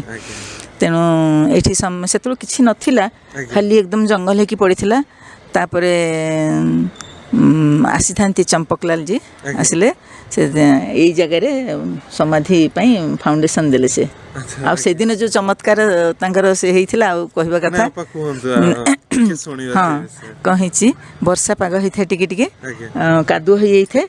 ଚମ୍ପକଲାଲଜୀ ଆସିଲେ, ସେଇଠି ଇଟା ବସେଇଲେ, ସିମେଣ୍ଟ ଦେଇକି ଇଟା ବସେଇଲେ। ତାପରେ ନଡ଼ିଆଟେ ଦିଆ ହେଇଥିଲା ତାଙ୍କୁ ଭାଙ୍ଗିବା ପାଇଁ। କାଦୁଅ ହେଇଛି, କ'ଣ କରିବେ, ସମସ୍ତେ କହିଲେ ଗୋଟେ ପଥର ଆଣ, ସେଠି ନଡ଼ିଆ ଭାଙ୍ଗିବା। କମଳା ବେନ୍ ତାଙ୍କ ସାଙ୍ଗେ ଥାନ୍ତି, କହିଲେ କିଛି ଦରକାର ନାହିଁ, ଠାରିଦେଲେ, କିଛି ଦରକାର ନାହିଁ। ସେଇ କାଦୁଅରେ ସିଏ ନଡ଼ିଆଟାକୁ ଏମିତି ଆସ୍ତେ ଇଏ କରିଦେଲେ, ମାନେ ନଡ଼ିଆଟା ପୁରା ଠୋକି ଫାଟିଗଲା। ମାନେ ସିଏ କି ସେଇ ଜିନିଷଟାକୁ ଭାବିଲେ ମୁଁ ଏବେ ସେ ହେବେ, ମାନେ କି ଶକ୍ତି, ସେ ଭଗବାନ ମାନେ ପ୍ରଭୁଙ୍କର ସେଇ ଆଶୀର୍ବାଦ ତାଙ୍କଠି ଥିଲା। ଆଉ ସିଏ ସେଇ ଶକ୍ତିମାନଙ୍କୁ ନେଇକି ଆଗେଇ ଚାଲିଥିଲେ। ସେଇଥିରେ ସମସ୍ତେ ତାଳି ମାରୁଥାନ୍ତି, ଏତେ ଖୁସି ହେଇକି। ବହୁତ ଲୋକ ସେତେବେଳେ ହଁ ଆସିଥାନ୍ତି, ବହୁତ ଲୋକ। ଆମେ ସେଠି ଗେଷ୍ଟ ହାଉସ୍ରେ ଙ୍କ ଘରେ, ଅପାଙ୍କ ମାଉସୀଙ୍କ ଘରେ, ଅମଲା ମାଉସୀଙ୍କ ଘରେ ସେ ବସିଥାନ୍ତି। ସମସ୍ତେ ଆମେ ନେଇକି ଗୋଲାପ ଫୁଲ ତାଙ୍କୁ ଦେଇଥିଲୁ ଚମ୍ପକଲାଲଜୀଙ୍କୁ। ସେଇ ତ ପ୍ରଥମ ଦେଖା, ଶେଷ ଦେଖା ମୋର। ଯାହା ହଉ ତାଙ୍କର ଦର୍ଶନ ପାଇଥିଲୁ। ଏଇଟା ହେଉଛି ନାଇଁ 99, ଏଇଟା ହେଉଛି 86 ବୋଧେ, 85 କଥା, 85 କଥା। ତାପରେ ସେଠୁ ଏଇଠି ତ ସମାଧି ଇଏ ହେଲା। ଆମେ ତାପରେ ଏଇଠି ସବୁବେଳେ ପ୍ରାର୍ଥନା କରୁ କେମିତି ସମାଧି ଆମର ପ୍ରତିଷ୍ଠା ହେବ। ଆସ୍ତେ ଆସ୍ତେ ଘର ତିଆରି ହେଲା। ଆମେ ସବୁ ଏଠି ପାଠଚକ୍ର ସେ ଘରେ ଚାଲିଥିଲା ମଞ୍ଜୁପାଙ୍କ ଘରେ। ମଞ୍ଜୁପାଙ୍କଠୁ ଡକ୍ଟର ନିତ୍ୟାନନ୍ଦ ସ୍ୱାଇଁ ଥାନ୍ତି, ତାଙ୍କ ଘରକୁ ଆସିଲା। ସେଠୁ ପାଠଚକ୍ରକୁ ଆଣିଲେ ଆମର ଏଇଠି ଆଶ୍ରମକୁ ଆସିଲେ। ସେଇ ରୁମ୍ରେ ଆଗ ହେଲା ପାଠଚକ୍ର। ତାପରେ ସେଠୁ ଆସ୍ତେ ଆସ୍ତେ ମାଗୁଣୀ ଭାଇ ଆସିକି ପହଞ୍ଚିଲେ। ମାଗୁଣୀ ଭାଇ ଆସିବା ପରେ ଆମର ସ୍କୁଲଟି ଆରମ୍ଭ ହେବା ପାଇଁ ଲାଗିଲା। କାହିଁକି ନା ରିଲିକ୍ସ ଯେହେତୁ ଆସିବେ, ତେଣୁ ପଣ୍ଡିଚେରୀ କହିଲେ ଆପଣ ରିଲିକ୍ସ ଆଣିବା ପାଇଁ ହେଲେ ପରମାନେଣ୍ଟ ଲୋକ ଦରକାର। ତେଣୁ ପରମାନେଣ୍ଟ ଲୋକ କେମିତି କ'ଣ କରିବା, ଦେବାଶିଷ ଭାଇ ଥାଆନ୍ତି, ଆଉ ତ ସମସ୍ତେ ଏମ୍ପ୍ଲୟ। ଯାହା ହଉ ଦେବାଶିଷ ଭାଇ ବି ସେଥିରେ ରାଜି ଥିଲେ ଦାୟିତ୍ୱ ନେବା ପାଇଁ। ତାପରେ ସେଠୁ ଆସ୍ତେ ଆସ୍ତେ ଆମର ସେଥିପାଇଁ ବହୁତ ଚାଲିଲା ବାକ୍ସ। ସେଠି ମାଉସୀ ସବୁ ପୁରା ଇଏ କରିଦେଲେ ଆଶ୍ରମରେ, ପଣ୍ଡିଚେରୀ ଆଶ୍ରମରେ କରିସାରିଲା ପରେ ସେମାନେ କିନ୍ତୁ ରାଜି ହୁଏ। କାହିଁକିନା ଆମର ଯେହେତୁ ରେଜିଷ୍ଟ୍ରେସନ୍ ହେଇନି, ତ ଭୋପାଲ ଭାଇଙ୍କୁ ପଠେଇଲେ ଆଶ୍ରମରୁ, ତୁମେ ଯାଇକି ଦେଖିକି ଆସ। ଭୋପାଲ ଭାଇ ଆସିଲେ। ଏଇଟା ହେଉଛି 1995 ମସିହା 95 ମସିହା ସେ ଆସିଥାନ୍ତି ଜୁଲାଇ ମାସରେ ନା ଜୁନ୍ ମାସରେ ଗୋଟେ ଆସିଥିଲେ ମୋର ମନେ ପଡ଼ୁନି। ସେଠୁ କହିଲେ ଯେ ଯଦି ଏଇଟା କରିବାକୁ ଚାହୁଁଛ ତାହେଲେ ସ୍କୁଲଟେ କର। ସ୍କୁଲଟେ କରିବା ପାଇଁ ସେଠୁ ମାଗୁଣୀ ଭାଇ ଥିଲେ ସେତେବେଳେ। ମାଗୁଣୀ କହିଲେ ହଁ ସ୍କୁଲ କରାହେବ। କେଉଁଦିନ ନା ଅଗଷ୍ଟ 14 ତାରିଖ ବାବାଜୀଙ୍କ ଜନ୍ମଦିନରେ ଅଗଷ୍ଟ ହେବ। ଯାହା ହଉ 24 ଜଣ ପିଲାଙ୍କୁ ନେଇକି ଆମର ସ୍କୁଲଟି ଆରମ୍ଭ ହେଲା। ଆଉ ତାପରେ ଆସ୍ତେ ଆସ୍ତେ ଲାଗିଲା ସ୍କୁଲର କାମ। ତା ପୂର୍ବରୁ ଏକ୍ସପିରିଏନ୍ସ ଥିଲା ସ୍କୁଲ? ହଁ, ସ୍କୁଲ ଏକ୍ସପିରିଏନ୍ସ ଥିଲା। ଗାଁରେ ମୁଁ ଥିଲି। ସେଠୁ ମୁଁ ତ ଏଇଠି ପ୍ରିନ୍ସିପାଲ ଇଏରେ ରହିଲି, ଦାୟିତ୍ୱରେ ରହିଲି। ତାପରେ ସେତେବେଳକୁ ବି ପିଲାମାନଙ୍କର କାମ ସରିଯାଇଥିଲା। ମୁଁ ସେ ଦାୟିତ୍ୱ ନେବାକୁ ରାଜି ହେଲି। ସେଠୁ ସ୍କୁଲ ଆରମ୍ଭ ହେଲା। ସ୍କୁଲ ଆରମ୍ଭ ପରେ ପୁଣି ରିଲିକ୍ସ ଆସିବା ପାଇଁ ସମସ୍ତେ ପ୍ରାର୍ଥନା। ସବୁଦିନ ଏଇଠି ଆମେ ନାମ ଜପ କରୁ, ପ୍ରାର୍ଥନା କରୁ। କିନ୍ତୁ ଅପା ବିଶ୍ୱାସ ଥିଲା ଯେହେତୁ ଚମ୍ପକଲାଲ ନିଶ୍ଚିତ, କାହିଁକି ଗୋଟେ ସୂକ୍ଷ୍ମ ଅନୁଭୂତି ବି ଥିଲା, ସେଟା କହିପାରିବିନି। ହଁ, ସେଟା କହିବିନି। ଆଉ ଭାଇ ବି ଆମର ମାଗୁଣୀ ଭାଇ ବି ସେ ସ୍ୱପ୍ନରେ ହିଁ ଦେଖିଥିଲେ ବାବାଜୀ କହୁଛନ୍ତି ଯେ କିଛି ବ୍ୟସ୍ତ ନାହିଁ, ମୁଁ ନେଇକି ଯିବି ରିଲିକ୍ସ। ଏଇ ଜିନିଷଟା ଆଉ ମୋର ବି ସେଟା ମୁଁ କହିବାକୁ ଚାହୁଁନି। ତେଣୁ ମୋର ପୂର୍ଣ୍ଣ ଭାବେ ବିଶ୍ୱାସ ଥିଲା ଯେ ପ୍ରଭୁ ଆସିବେ ଆଉ ଏଇ ଜାଗାର ନିଶ୍ଚୟ ଦିନେ ନା ଦିନେ ବହୁତ ଅଗ୍ରଗତି ହେବ। ପ୍ରଭୁଙ୍କର ଉପସ୍ଥିତି ଏଠି ପୂର୍ଣ୍ଣ ରୂପେ ରହିଛି। ଆଉ ଗୋଟେ କଥା ବି କହୁଛି, ଜଣେ ଆମର ଥିଲେ ଏଠି ଆସିକି ଆମର ତାଙ୍କ ନାଁ ହେଉଛି କ'ଣ ବିରଞ୍ଚି ଭାଇ ନା ମନେ ପଡ଼ୁନି, ନାଁ ଗୁଡ଼ା ଭୁଲି ଯାଉଛି। ସେ ଭାଇ ଜଣେ ଆମର ଟିଚର ଆସିକି ଏଠି ଥିଲେ। ସେ ଦିନେ ମୋତେ କହୁଛନ୍ତି ଅପା କାଲି ମୁଁ ଭୋରୁ ସ୍ୱପ୍ନ ଦେଖୁଛି ଶ୍ରୀ ଅରବିନ୍ଦ ଆସୁଛନ୍ତି, ଗେଟ୍ରୁ ବାହାରିକି ଆସିଲେ, ଭିତରକୁ ପଶିଲେ, ପୁରା ରୁମ୍କୁ ପଶିଲେ। ସେତେବେଳକୁ ରିଲିକ୍ସ ଆସିନଥାନ୍ତେ। ତେଣୁ ଏଇ ଯେଉଁ ଜିନିଷ ଗୁଡ଼ାକ ଶୁଣିକି ମୋର ପୂର୍ଣ୍ଣ ବିଶ୍ୱାସ ଥିଲା ଯେ ବଡ଼ବିଲରେ ନିଶ୍ଚୟ ପ୍ରଭୁଙ୍କର ଆଗମନ ହେବ। ମୁଁ କ'ଣ ପାଇଁ ପଚାରିଲି, ଯେମିତି ଆପଣଙ୍କର ମାନେ ଯେଉଁ ଗୋଟେ ଆସିନି, ଗୋଟେ ଜିନିଷ ଆସିବ, କିନ୍ତୁ ଆପଣ ପାପାଙ୍କର ସମସ୍ତେ ଯେତେ ଅପା ଭାଇ ଥିଲେ, ମହାପାତ୍ର ଭାଇ, ଏତେ ନିଷ୍ଠା ଆଉ ଏତେ ବିଶ୍ୱାସ, ସେଇଟା ମୁଁ ଏବେ ବି ମମିକୁ ମାନେ ଏବେ ବି ମୋ ମମିକୁ ପଚାରେ ଯେ ଗୋଟେ ଜିନିଷ ଆସିବ ନ ଆସିବ ଶଙ୍କାରେ ଅଛନ୍ତି, କିନ୍ତୁ ଏତେ ଖୁସି ଏତେ ବିଶ୍ୱାସ କେମିତି ଥିଲା, ସେଇ ଜିନିଷଟା ମୁଁ ଏବେ ଶୁଣିଲି, ବହୁତ ଭଲ ଲାଗିଲା। ମାନେ ପାପା ତ ବହୁତ ମାଆଙ୍କୁ ଭଲ ପାଉଥିଲେ, ସେଇଟା ନିଶ୍ଚିତ। ଆଉ ସମସ୍ତେ ଆମେ ଲାଗିଥିଲୁ କେମିତି, କିନ୍ତୁ ବାରମ୍ବାର ମନା କରନ୍ତି ଆଶ୍ରମରେ ଯେ ସେଠିକି ଯାଇପାରିବ ନାହିଁ। ଏମିତି ହେଇ ହଠାତ୍ ଥରେ ସେମାନେ ଖବର ଦେଲେ, ଡିସେମ୍ବର ମାସରେ ଖବର ଦେଉଛନ୍ତି ଯେ ରିଲିକ୍ସ ଯିବେ। ଆମେ କ'ଣ କରିବୁ କିଛି ଭାବିପାରିଲୁନି। ମାସେ 2 ମାସ ଭିତରେ କେମିତି କ'ଣ ଏତେ ଲୋକଙ୍କୁ ଆସିବେ, ଏତେ ଲୋକ କେମିତି କ'ଣ ହବ। ମନା କରୁଥିଲେ ସଡନ ସେମାନେ ତାଙ୍କ ଆଡୁ କହିଲେ ଯେ କ'ଣ ଥିଲା ମାନେ ଓଃ କି ଖୁସି, ଆମେ ମାନେ ଭାବି ପାରିବନି। ଆଉ ଖୁସି ତ ଖୁସି, ପୁଣି କେତେ ଦାୟିତ୍ୱ ସାଙ୍ଗେ ସାଙ୍ଗେ କହୁନି। ସେଇ 2 ମାସ ଭିତରେ କେମିତି ପ୍ରଭୁ ଆସିବେ, କ'ଣ ହବ, କେତେ ଲୋକ ଆସିବେ, ତାଙ୍କର କାମ କେମିତି ହବ, ସବୁ ଜିନିଷକୁ ଆଉ କେମିତି ସେ ବି ହେଇଗଲା ଆମେ ବି ସେ ବି ଜାଣିନୁ। ସେଇ ମାଆଙ୍କର କୃପା, ଅଶେଷ କୃପା ପ୍ରଭୁଙ୍କର। ଆଉ ମାଇଁ ନିଜେ ଧରିକି ଆସିଲେ, ମାଇଁ ଆଉ ବାବୁଲି ଭାଇ। ମୁଁ ଯେତେବେଳେ ଦେଖିଥିଲି ମାଇଁ ବାବୁଲି ଭାଇ ଧରିକି ଆସୁଛନ୍ତି, ମୋତେ ଏତେ ଖୁସିରେ ହେଇଗଲି, ମୁଁ ଭାବି ପାରିବନି। ମାନେ ସତରେ ମୁଁ ଯାହା ଭାବିଥିଲି, ମାଆଙ୍କର ଯାହା ପ୍ରାର୍ଥନା କରିଥିଲି, ମା ସେଇଟାକୁ ଶୁଣିଛନ୍ତି। ପ୍ରକୃତରେ ମୁଁ ମାନେ ଭାବି ପାରିବନି ମାଆଙ୍କଠି ଯଦି ପ୍ରକୃତ ଆନ୍ତରିକତାର ପ୍ରାର୍ଥନା କରାଯାଏ ତାହେଲେ ନିଶ୍ଚୟ ତାହା ସେ ପୂରଣ କରନ୍ତି, ଏଥିରେ ସନ୍ଦେହ ନାହିଁ। ଆଉ ସେଇ ବିଶ୍ୱାସ ସେତେବେଳେ ତ ଏଇ ରାସ୍ତାଟା ବି ପୁରା ଜଙ୍ଗଲ ଥିଲା। ଆଉ ଜଣେ ଅପାଙ୍କଠୁ ଶୁଣିଲି ପୁରା ସେଇ ଯାଏ ଲାଇନ ଲାଗିଥିଲା। ହଁ, ମାନେ ସେଇ ଯାଏ ନୁହଁ, ପୁରା ସେଇ ଯୋଉ କିରିପୁର ଛକରୁ କିରିପୁର ଛକ ଆମେ ତ ପାଖାପାଖି 2 କିଲୋମିଟର। ହଁ, ପୁରା ତା ଲୋକ ଲାଇନ ଲାଗିଥାନ୍ତି। ଆଉ ସେ ତ ଚମ୍ପୁଆ ଫମ୍ପୁଆ ହେଇକି ବହୁତ। ପୁଣି ଦେଖ କେମିତି ଟାଇମ୍ ହେଇଗଲାଣି, ଇଆଡ଼େ 6ଟା ବାଜିଯିବ, ଇଏ ଆମର ଗାର୍ଡ଼ ଅଫ୍ ଅନର ଆଉ ଦେବେନି। 6ଟା ବାଜିଗଲା ପରେ ଠିକ୍ 6ଟା ବାଜିଛି ଆସିକି ପହଞ୍ଚିଗଲେ ପ୍ରଭୁ, ଠିକ୍ 6ଟା। ଆଉ ଗାର୍ଡ଼ ଅଫ୍ ଅନର ହେଇଗଲା, ସବୁ ହେଇଗଲା। ସେଦିନ ପ୍ରଭୁଙ୍କୁ ଏଠିରେ ବିଶ୍ରାମ ଦିଆହେଲା। କାନନ ଭାଇ ଆସିଥିଲେ ସାଙ୍ଗରେ, ସେ ସେଠି ରହିଲେ ରୁମ୍ରେ, ସବୁ କାମ ହେଇଗଲା। ତାପରଦିନ ସକାଳ 10ଟାରେ ପୁଣି ଆଉ ଗୋଟେ କଥା, ସେ ଯେଉଁ ବାଟଟା ଥିଲା ସମାଧି ଉପରେ ଯେଉଁ ଦିଆ ଭିତରେ ରଖା ହେବ, ସେଇଟା ଖସି ସେଇ ମାର୍ବଲଟା ପଶିଯାଇଛି, ବାହାରୁନି ହେଲା। ସମସ୍ତେ ଖାଲି ବ୍ୟସ୍ତ, କେମିତି କ'ଣ ବାହାରିବ ବୋଲି। ଏଇ ସମୟ ବାବୁଲି ଭାଇ କହିଲେ କିଛି ବ୍ୟସ୍ତ ହୁଅନି, ମାଆଙ୍କୁ ଡାକ। ସମସ୍ତେ ମାଆଙ୍କୁ ଡାକିଲୁ, ସେ ଗୋଟିଏ ତାରରେ ଟେକିଆ ହେଇଗଲା, ସାଙ୍ଗେ ସାଙ୍ଗେ ବାହାରିଗଲା। ଓଃ କି ଚମତ୍କାର ପ୍ରଭୁଙ୍କର କି ଚମତ୍କାର ମାନେ ଭାବି ପାରିବନି ସେଠୁ ତାପରେ ଯାହା ହଉ ସେଦିନ ପ୍ରତିଷ୍ଠା ହେଲେ ପ୍ରଭୁ ଆଉ ତାପରେ କେତେ ଅନୁଭୂତି ଆହୁରି ବହୁତ ବହୁତ ବହୁତ ସେ ଆସ୍ତେ ଆସ୍ତେ ମାଗୁଣୀ ଭାଇଙ୍କର ସେ ପୂର୍ଣ୍ଣ ନିଷ୍ଠା ବାପାଙ୍କର ନିଷ୍ଠା ଆମ ସମସ୍ତଙ୍କର ସେ ମାଆଙ୍କ ଉପରେ ଯେଉଁ ନିଷ୍ଠା ଯାହା ହଉ ଏପର୍ଯ୍ୟନ୍ତ ସେ ଚାଲିଛି କିନ୍ତୁ ଆଜି 25 ବର୍ଷ ଚାହୁଁ ଚାହୁଁ 25 ବର୍ଷ ପୁରିଗଲା ତମେ ସବୁ କେତେ ବଡ଼ ବଡ଼ ହେଇଗଲାଣି ତମେ ସବୁ ପ୍ରଥମ ଷ୍ଟୁଡେଣ୍ଟ ଥିଲ ସ୍କୁଲର ଯାହା ହଉ ପ୍ରଭୁଙ୍କର ଯଥେଷ୍ଟ ଏଠି ଅଛି କୃପା ମାଆଙ୍କର କୃପା ଅଛି ବନ୍ଦେ ମାତରମ୍ ମାଆଙ୍କୁ ସେ ଅଶେଷ ଅଶେଷ ଅଶେଷ ଅଶେଷ କୃତଜ୍ଞତା ପ୍ରଭୁଙ୍କ ପାଖରେ କୃତଜ୍ଞତା ଜଣେ ରହୁଛି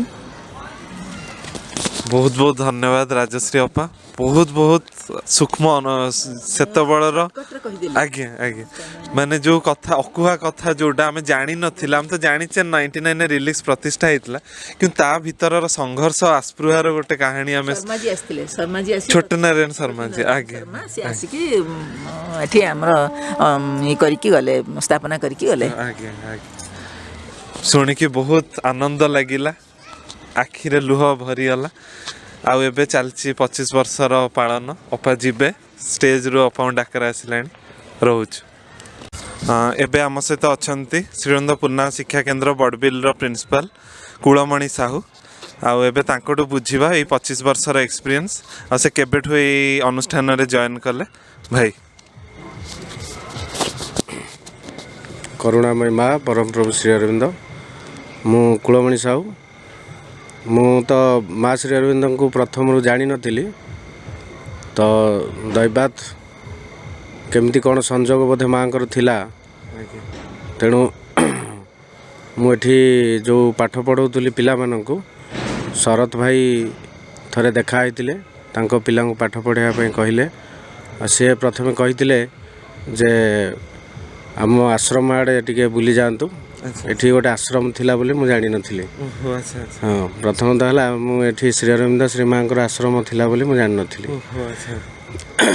ତାପରେ ହଁ ଆସିଥିଲି ନାଇଁ ତାପରେ ମୁଁ ଆସିନଥିଲି ତାପରେ ଯେଉଁ ପ୍ରଥମ ବ୍ୟାଚ୍ର ପିଲାମାନେ ସପ୍ତମ ଏଠିରୁ ସପ୍ତମ ପାସ୍ କଲେ ସେମାନେ ଯାଇକି ମୋ ପାଖରେ ଅଷ୍ଟମରେ ପାଠ ପଢ଼ିଲେ କୋଚିଂ ସେଣ୍ଟରରେ ପାଠ ପଢ଼ିଲେ ତାପରେ ସେମାନଙ୍କୁ ପଚାରିଲି ଯେତେବେଳେ ସେମାନେ ବନ୍ଦେ ମାତରମ୍ ଯେତେବେଳେ କହିଲେ ମୁଁ କହିଲି ବନ୍ଦେ ମାତରମ୍ କ'ଣ ନା ଆମର ଏଠି ବନ୍ଦେ ମାତରମ୍ କୁହାଯାଏ ତେଣୁ ସେଇଠୁ ଜାଣିଲି ଯେ ଶ୍ରୀ ଅରବିନ୍ଦ ପୂର୍ଣ୍ଣାଙ୍ଗ ଶିକ୍ଷା କେନ୍ଦ୍ର ବୋଲି ଗୋଟେ ଇନଷ୍ଟିଚ୍ୟୁଟ୍ ଏଠି ଅଛି ତାପରେ ସେଇଠୁ ଜାଣିଲି ଏ ବିଷୟରେ ତାପରେ ଯେତେବେଳେ ଅଷ୍ଟମ ଖୋଲିବାର ପ୍ରପୋଜାଲ ରହିଲା ସେତେବେଳେ ବଡ଼ ଅପା ଆଉ ରାଜଶ୍ରୀ ଅପା ଆମର ଆଉ ସେତେବେଳର ସେକ୍ରେଟାରୀ ମଲ୍ଲିକ ଭାଇ ସେମାନେ ମୋତେ ଦେଖା କରିଥିଲେ ଯାଇକି ଆଉ ପିଲାଙ୍କ ଥ୍ରୋରୁ ବି ଜାଣିଥିଲି ଯେ ମୁଁ ତାଙ୍କ ସ୍କୁଲରେ ଜଏନ୍ କରୁଛି ବୋଲି ସେମାନେ ଚାହୁଁଛନ୍ତି ମୁଁ ଜଏନ୍ କରେ ବୋଲି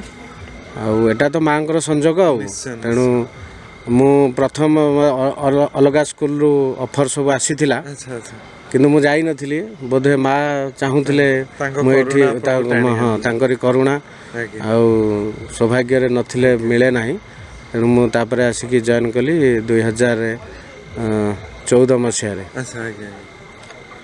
2014 ମସିହାରେ ମୁଁ ଜଏନ୍ କରିଥିଲି ଏପ୍ରିଲ 9 ତାରିଖ 2014ରେ ମୁଁ ଜଏନ୍ କଲି ନାଇଁ ମୁଁ ଆଜ୍ ଏ ଟିଚର ପ୍ରଥମେ ଆସିଷ୍ଟାଣ୍ଟ ଟିଚର ହିସାବରେ ଜଏନ୍ କରିଥିଲି ତାପରେ ପ୍ରିନ୍ସିପାଲ ହେଲି 2017 ମସିହା ଜୁଲାଇ ମାସରେ ଜୁଲାଇରୁ ଆଜି ପର୍ଯ୍ୟନ୍ତ ପ୍ରିନ୍ସିପାଲ ମାଆଙ୍କ କାମ କରୁଛନ୍ତି ମାଆଙ୍କ ବିଷୟରେ ଜାଣିଲା ପରେ ବଡ଼ ଅପାଙ୍କ ଠାରୁ ବା ଅନ୍ୟାନ୍ୟ ଅପା ଭାଇ ଯେଉଁ ଅଛନ୍ତି ଏଠି ଆଉ ଆଲୋଚନାରେ ପ୍ରଥମେ ତ ମୁଁ ବସୁନଥିଲି ଯେତେବେଳେ ପାଠଚକ୍ର ହେଉଥିଲା ତାପରେ ଧୀରେ ଧୀରେ ଭଲ ଲାଗିଲା କାହିଁକି ଆଉ ତାଙ୍କର ଯେଉଁ ପଢ଼ା ତାଙ୍କର ଯେଉଁ ଲେଖା ସବୁ ମାଆଙ୍କର ଶ୍ରୀ ଅରବିନ୍ଦଙ୍କର ବାଣୀ ଲେଖା କାହିଁକି ଦିନକୁ ଦିନ ମାନେ ମୋତେ ମାନେ ଅତିକ ଆକର୍ଷିତ କଲା ଗଭୀରରୁ ଗଭୀରତର ହେଇକି ମୋତେ ଆକର୍ଷିତ କଲା ତାପରେ ତ କାମ ଚାଲିଛି ସେଇଦିନ ଠାରୁ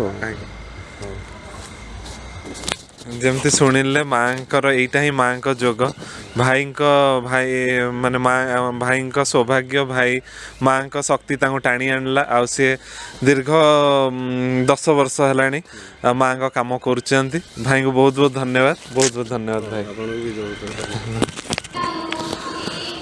एबे आम सहित अच्छा शरद चंद्र परिड़ा भाई यही रिलीफ सेंटर सहित ऑर्गेनाइजेशन सहित बहुत पुराना दिन जड़ित तेणु आसतु भाई बुझा जे कौन केमती होता पूरा फास्ट रू बुझा जे ये माटी जो किसी नाला केमती रिलीफ सेंटर स्कूल कार्यक्रम आरंभ होता भाई।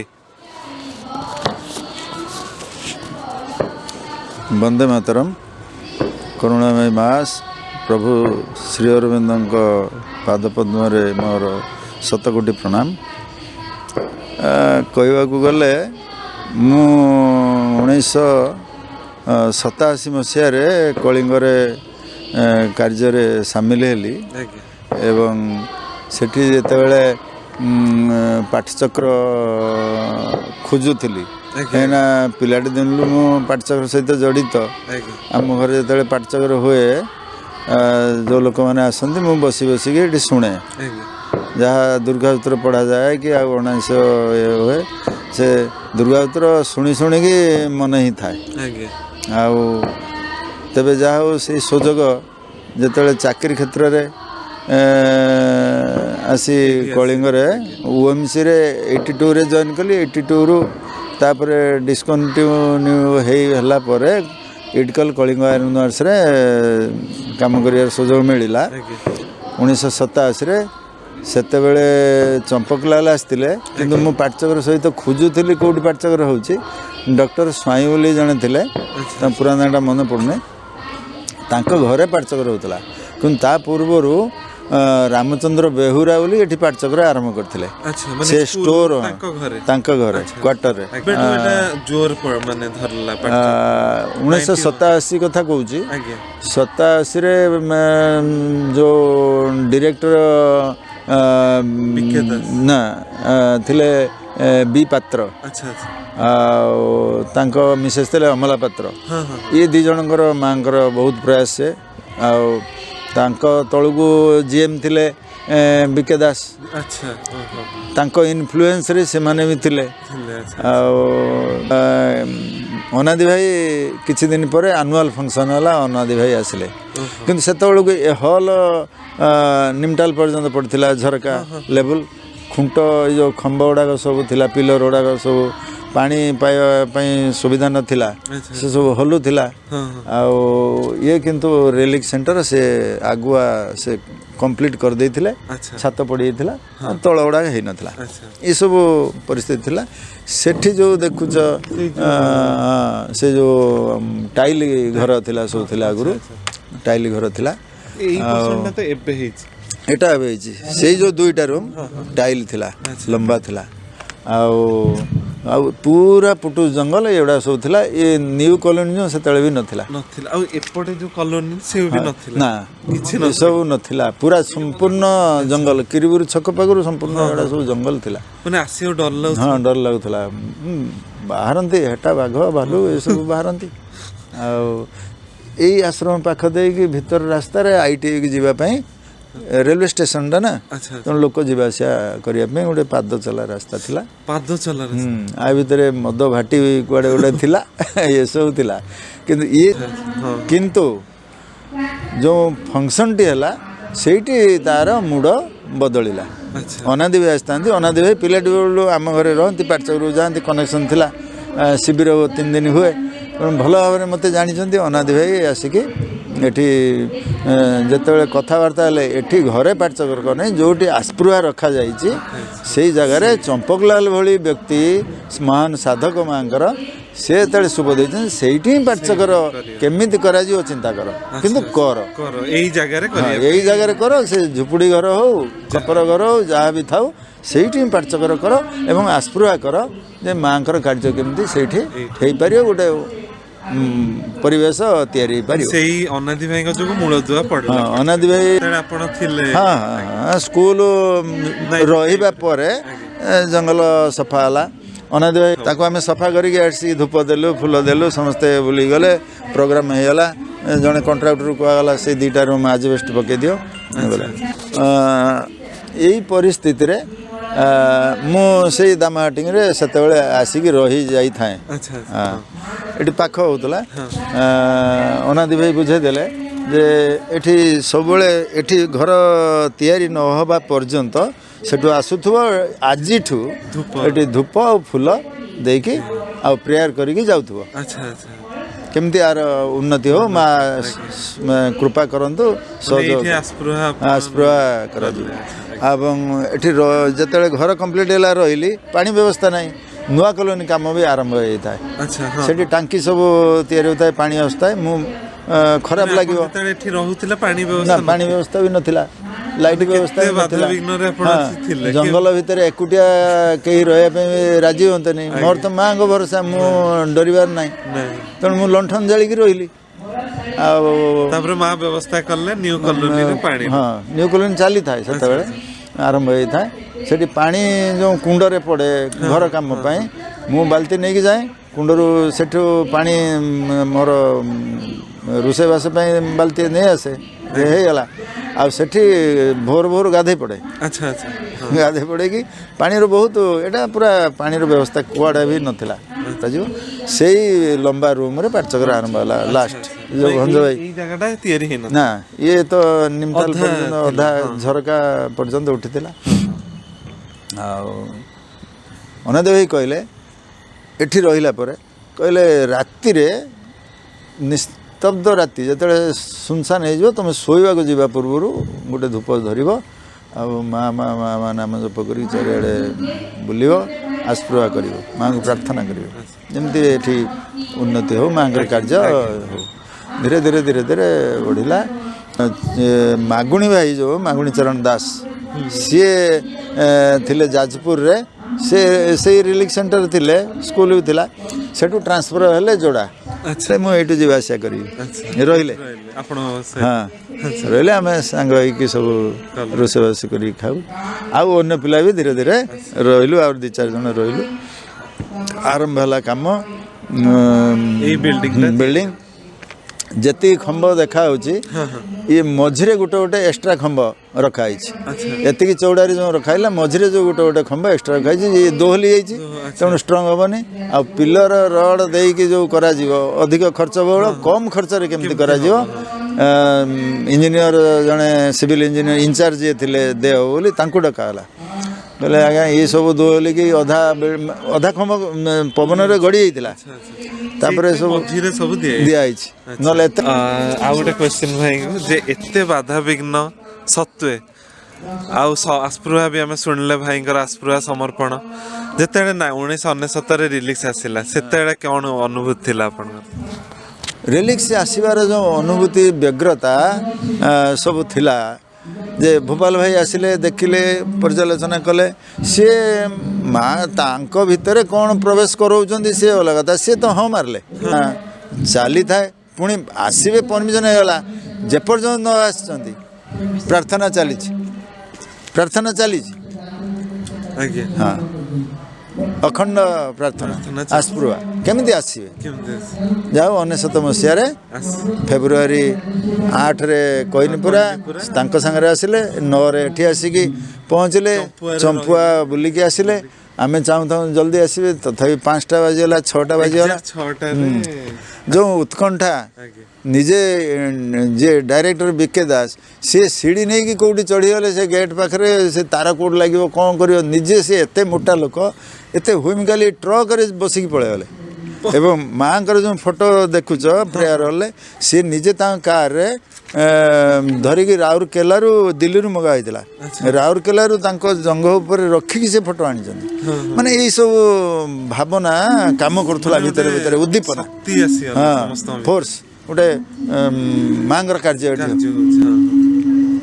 ଏଇସବୁ ଚିନ୍ତାଧାରାରେ କାର୍ଯ୍ୟ ଚାଲୁଥିଲା ଏବଂ ଚାଲିଲା ସମସ୍ତଙ୍କ ସହଯୋଗରେ ମାଆଙ୍କର କାର୍ଯ୍ୟ ହେଲା ପ୍ରଭୁ ଆସିଲେ ମାନେ ମାନେ ଗଦଗଦ ମାନେ କୃତଜ୍ଞତାରେ ଗଦଗଦର ଅଶ୍ରୁ समस्त आखिर झरी पड़ता वही चलता है काम चलता है 10 तारीख दिन 9 ରୁ 10 घंटे प्रोसेसिंग 2 लाइन ले छिड़ा हेले जमी समस्ते प्रभु को टच करेंगे सेठी सावित्री संपूर्ण राति सारा पढ़ा चलता है नाम जप चलता है सब चलता है आम शोई नौ तापर प्रभुंर स्थापन है गोटे आनंदर परिसीमा ना यार गोटे भाइब्रेसन अलग जितेक डिभोटी मैंने आसचंती एठिकार जगार भाइब्रेसन अनुभव करी से जाती और निजे प्रकाश करते मु निजे सहित आलाप आलोचना भितर से प्रकाश करती और शुणी ये मोर अनुभूति आउ कौन कहि तेणु माँ का कार्य एमती हो चली था माँ को पुणी कृतज्ञता जन प्रणाम करुच्ची वंदे मातरम।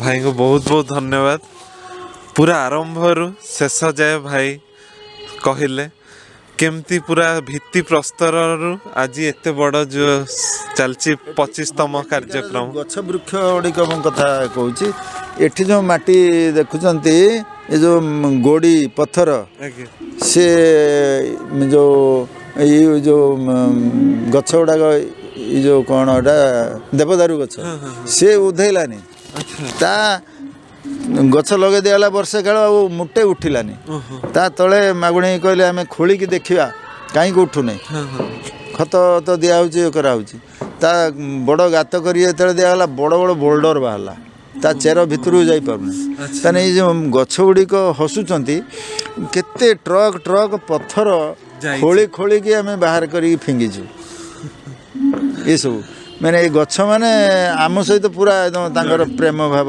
रही माने कथा हुंती माने एठी टांगरा माटी रे जेमिति गोटे सुनार खेत जेमिति उपजा जाए से भाया परिस्थिति एठी थिला पानी आसिला सब आसिला समस्त जो गोटे एकात्मता प्रेम भाव उद्दीपना उत्साह सेटा ही एठी कार्य 25 वर्षर आमे कहि परिबा बहुत बहुत धन्यवाद भाई से पूरा माने एठिकार गोटे गोटे गोड़ी ठू आरंभ करी फुलर सबूर स्टोरी आम शुणिले बहुत बढ़िया लगिला धन्यवाद। माँ माँ माँ ओम नमो भगवते श्री अरविंदाय।